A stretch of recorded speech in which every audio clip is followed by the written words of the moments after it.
knowledge. And Allah uses people also to trigger that or ignite that within us, that search for knowledge and so forth. So then there is the level after that after the higher intellect, the receiving of inspiration, and then the service, the level of service, transforming beliefs, faith into actions. So you become content by that, like fulfilled and pleasing, but you also be blessed.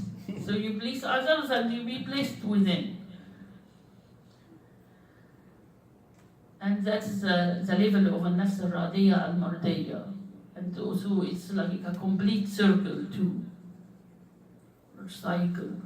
So Allah takes us to these inner levels to awaken us through these examples. So these examples given to us in the Quran in order to reflect and to think and to share interpretations or understanding. Of course, I don't claim that is the only interpretation, but it is something to get us a little closer to what Allah wants us to get from the ayah. And this is why scholars say it's important to study, one ayah is not about quantity, it's about the quality. That's the Sahaba stayed in one ayah for long time to try to understand and reflect on one ayah.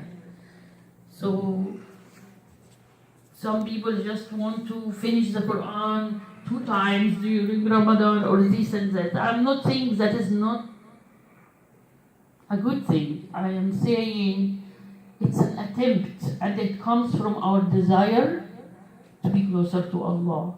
But maybe we need to awaken something deeper and stay with certain ayat and really, really study it. I already read 2 books about this ayah. I don't understand everything in the books either. Imam al-Ghazali wrote one and another Iranian scholar wrote one. After he read Imam al-Ghazali one, and then there is other mufassirin also who shared their tafsir about it. So there is always something rich to study, rich material to study. So I guess I'll stop and see if you have comments or questions.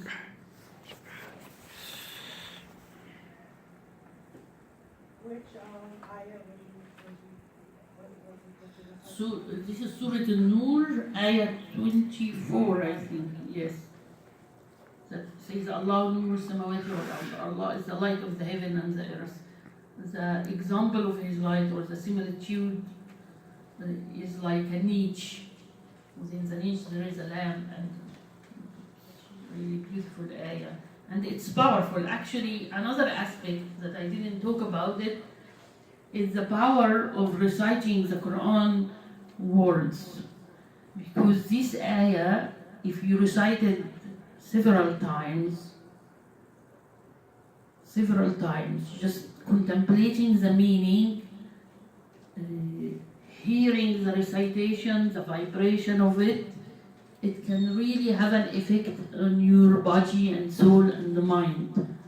So sometimes we just again want to recite quickly, but you can stay with one ayah and repeat it. Read it like few times. One ayah, read it 7 times. But every time you're focusing and you're asking Allah subhanahu wa ta'ala to guide you to receive its blessings. That is a way to approach the Quran. Yeah, I always think about how Allah gave us the doctrine of heart. And we continue to try to not only memorize it, but just keep it on the heart and try if we can, It's a good aspiration. We have to have that aspiration because He gave it to the Prophet, but it's for humanity.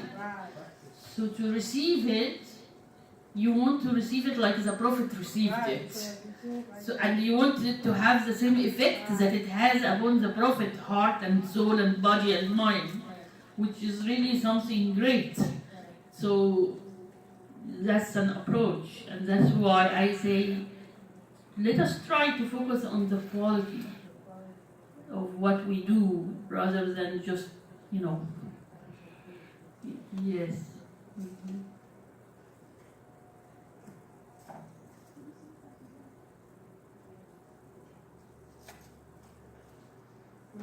how would you know, like, oh, you had a question? But when you, is there a certain feeling you get when you're around somebody that Allah has, like, there's like the light on, like, it's like sometimes you can feel the energy of them, Mm-hmm. you can feel that you, sometimes you want to be close to this energy, like share knowledge, and every time you get around, it's always. Yes, definitely. Allah gave us this subtle feeling about the places and people. So the Prophet ﷺ, for example, when he was crossing the desert where some of the tribes, I don't remember, Ad or Thamud, one of those who got ruined because they transgressed the limits against Allah.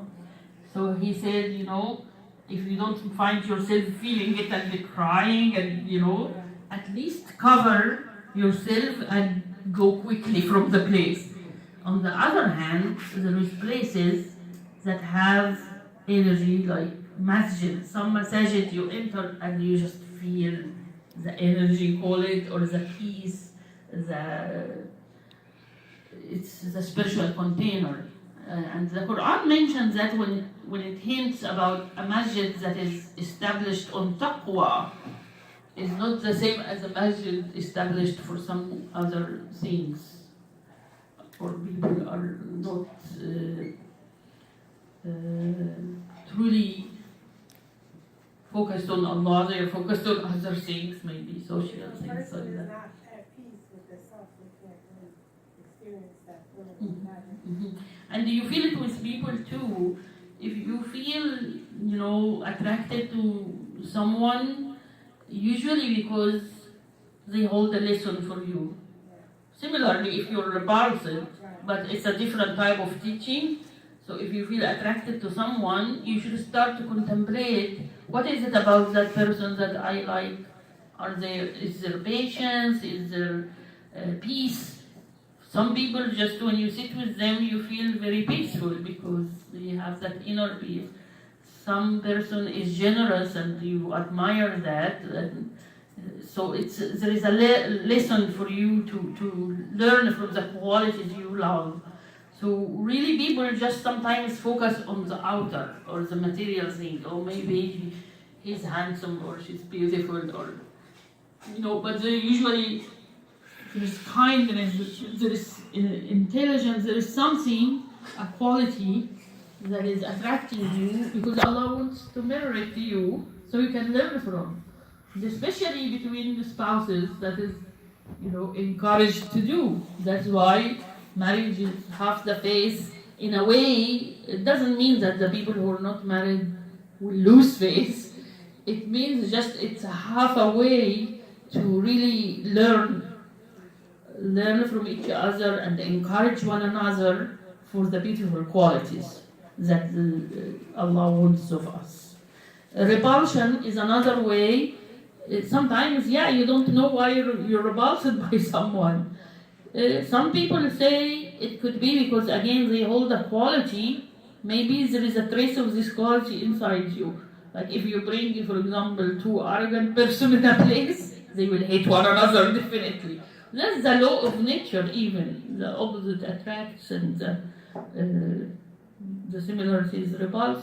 But also sometimes we're repulsed, not necessarily because we have these qualities, but because we see it and we should say Alhamdulillah. Alhamdulillah that I don't have that temptation.